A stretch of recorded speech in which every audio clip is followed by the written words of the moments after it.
এ যেন এক দুই জেলার মহামিলন মেলা। প্রিয় দর্শক, আজ ভিডিওটিতে যে দৃশ্যটি দেখছেন এটি দিনাজপুর ও ঠাকুরগাঁও জেলার একটি মিলন মেলা। জায়গাটি ঠাকুরগাঁও জেলার পীরগঞ্জ উপজেলা ও দিনাজপুর জেলার বোচাগঞ্জ উপজেলার মধ্যবর্তী স্থানে।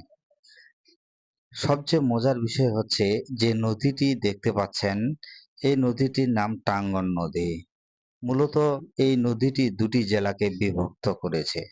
নদীটির পশ্চিম পাশে ঠাকুরগাঁও জেলা ও পূর্ব পাশে দিনাজপুর জেলা। বিশেষ করে ঈদের দিন দুই তিন বিশেষ করে ঈদের ২-৩ দিন হাজার হাজার মানুষের সমাগম ঘটে এই স্থানটিতে। অপরূপ সৌন্দর্য, চারিদিকে কোলাহল মুক্ত বিশাল শাল বাগান এবং চতুর্পাশে আখ ক্ষেত, দুই পাশে দুটি ব্রিজ, একটি রেল ব্রিজ, এক কথায় মনোমুগ্ধকর একটি দৃশ্য।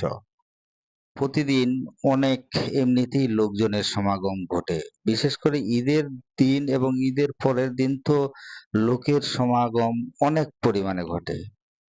তো দর্শক, যদি আপনারা প্রাকৃতিক কোনো সৌন্দর্য বা পরিবেশ বা দেখতে চান, অবশ্যই সপরিবারে জায়গাটিতে ঘুরতে আসবেন।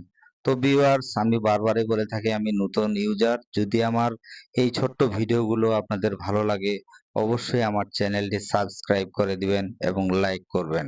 ধন্যবাদ।